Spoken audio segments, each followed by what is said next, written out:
Leksionari GKJ Jumat 24 April 2026 Masa Paskah 3 Peta Jalan Kemuridan Pasca Paskah Menghidupi spiritualitas hijau dan kemerdekaan sejati di tengah dunia.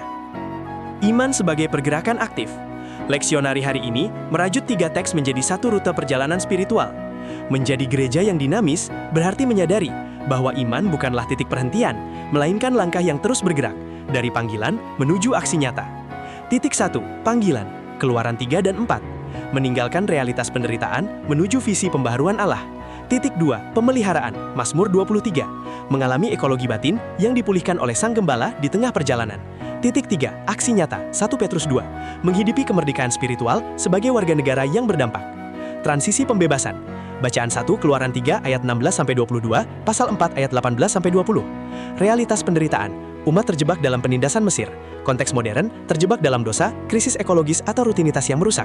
Janji Allah, respon dan ketaatan. Musa kembali ke Yitro, memohon izin dan melangkah pergi. Pembebasan menuntut keberanian untuk meninggalkan zona nyaman. Tindakan iman, visi pemulihan, berjalan menuju janji pemulihan total. Allah yang membebaskan adalah Allah yang menyertai prosesnya. Kemerdekaan selalu dimulai dengan langkah ketaatan yang radikal. Anatomi pemeliharaan Sang Gembala. Tanggapan Mazmur 23. Sebelum kita dapat memulihkan rumah Tuhan, bumi dan masyarakat, ekologi batin kita harus lebih dulu dipulihkan oleh Sang Gembala. Berpusat pada hadirat Gembala Agung.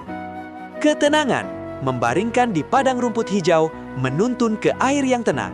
Spiritualitas hijau di dalam jiwa. Bimbingan, menuntun di jalan yang benar demi namanya.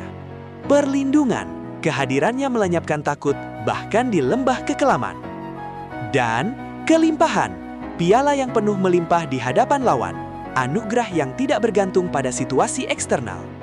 Paradoks kemerdekaan Kristiani. Hiduplah sebagai orang merdeka, tetapi hiduplah sebagai hamba Allah. 1 Petrus 2 ayat 16.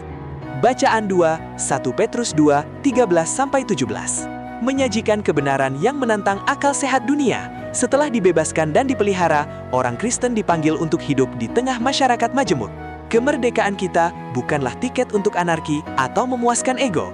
Kemerdekaan sejati justru ditemukan saat kita menundukkan diri kepada Allah.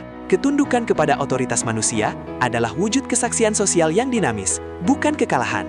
Matriks sikap hidup duniawi versus Kristiani. Kacamata dunia, ego. Kacamata Injil, hamba Allah. Konsep kemerdekaan, bebas melakukan apa saja demi kepuasan diri, hukum sebagai pengekang. Bebas dari kuasa dosa untuk melakukan kehendak Allah, kebebasan sebagai ruang untuk mengasihi. Ketundukan pada otoritas dianggap sebagai kelemahan, kekalahan, atau hilangnya otonomi. Wujud penghormatan kepada Allah yang menetapkan ketertiban, sarana membungkam ketidaktahuan orang bebal melalui perbuatan baik. Relasi sosial, transaksional dan memecah belah. Hormati semua orang, kasihi saudara seiman, inklusif dan merangkul. 3 pilar kemuritan pasca Paskah. Menggabungkan teks leksionari ke dalam kehidupan sehari-hari, jemaat yang dinamis. Visi, berani melangkah. Diinspirasi oleh Keluaran, meninggalkan belenggu lama dan berani melangkah menuju janji Allah, sekecil apapun langkah ketaatan itu. Relasi, berakar kuat. Diinspirasi oleh Mazmur 23, merawat spiritualitas hijau di dalam batin dengan terus melekat pada Sang Gembala. Tanpa akar yang tenang, tidak ada buah yang lebat. Aksi berdampak nyata. Diinspirasi oleh 1 Petrus 2, menggunakan kemerdekaan kita untuk menjadi warga negara yang inovatif, menghormati sesama, dan menata kehidupan bermasyarakat. Bergerak bersama roh. Leksionari hari ini mengingatkan kita, keselamatan Paskah tidak membebaskan kita dari dunia, melainkan membebaskan kita untuk melayani dunia.